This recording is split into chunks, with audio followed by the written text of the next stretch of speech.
ਬਿਸਮਿਲ੍ਲਾਹਿਰਰਹਿਮਾਨਿਰਰਹੀਮ। ਇੱਕ ਬਾਦਸ਼ਾਹ ਨੂੰ ਜੰਗਲ ਵਿੱਚ ਸਫ਼ਰ ਕਰਦੇ ਹੋਇਆਂ ਇੱਕ ਸੱਪ ਲੜ ਗਿਆ। ਸ਼ਾਹੀ ਹਕੀਮ ਦੀਆਂ ਸਾਰੀਆਂ ਕੋਸ਼ਿਸ਼ਾਂ ਦੇ ਨਾਲ ਵੀ ਹਕੀਮ ਜ਼ਹਿਰ ਨੂੰ ਅੱਗੇ ਵਧਣ ਤੋਂ ਨਾ ਰੋਕ ਸਕਿਆ। ਜਦੋਂ ਸਾਰੇ ਤਰੀਕੇ ਲਾ ਕੇ ਥੱਕ ਗਿਆ ਅਤੇ ਜ਼ੋਰ ਨਾਲ ਰੋਵਣ ਲੱਗ ਪਿਆ।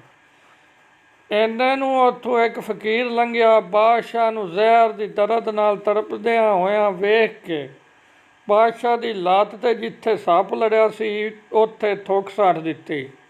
ਬਾਦਸ਼ਾਹ ਦੇ ਨਾਲ ਦਿਆਂ ਨੇ ਬਾਦਸ਼ਾਹ ਦੀ ਫਿਕਰ ਵਿੱਚ ਇਸ ਫਕੀਰ ਨੂੰ ਕੁਝ ਵੀ ਨਾ ਆਖਿਆ।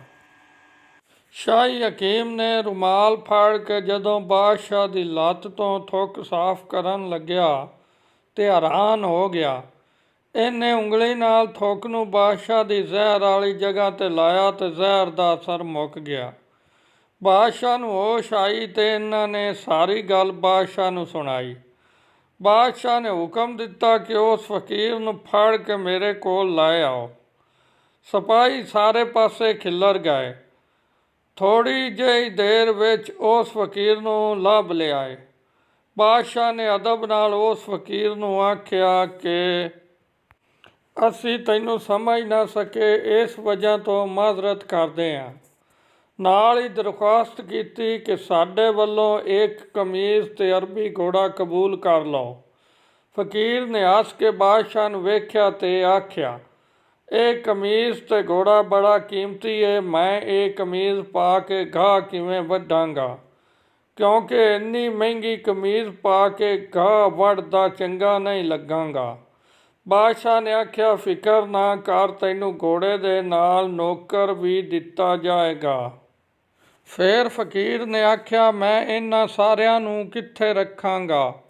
ਇਸ ਵਾਰੀ ਬਾਦਸ਼ਾਹ ਹੱਸਿਆ ਤੇ ਆਖਿਆ, ਤੈਨੂੰ ਇੱਕ ਆਲੀਸ਼ਾਨ ਘਰ ਵੀ ਦਿਆਂਗਾ।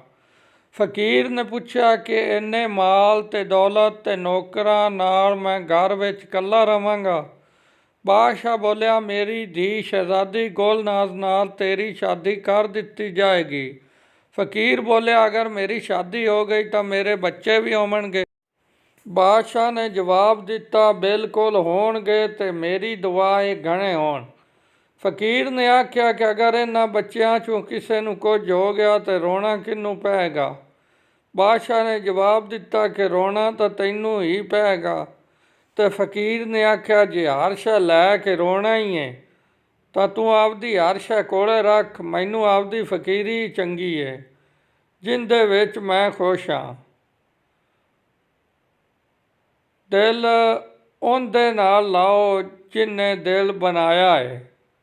ਜੇ ਦੁਨੀਆ ਨਾਲ ਦਿਲ ਲਾਓਗੇ ਤੇ ਰੋਣਾ ਹੀ ਪਏਗਾ। ਅਗਰ ਤੁਹਾਨੂੰ ਮੇਰੀ ਵੀਡੀਓ ਚੰਗੀ ਲੱਗੀ ਹੈ ਤਾਂ ਲਾਈਕ ਕਰ ਦਿਓ ਤੇ ਮੇਰੇ ਚੈਨਲ ਨੂੰ ਸਬਸਕ੍ਰਾਈਬ ਕਰ ਦਿਓ।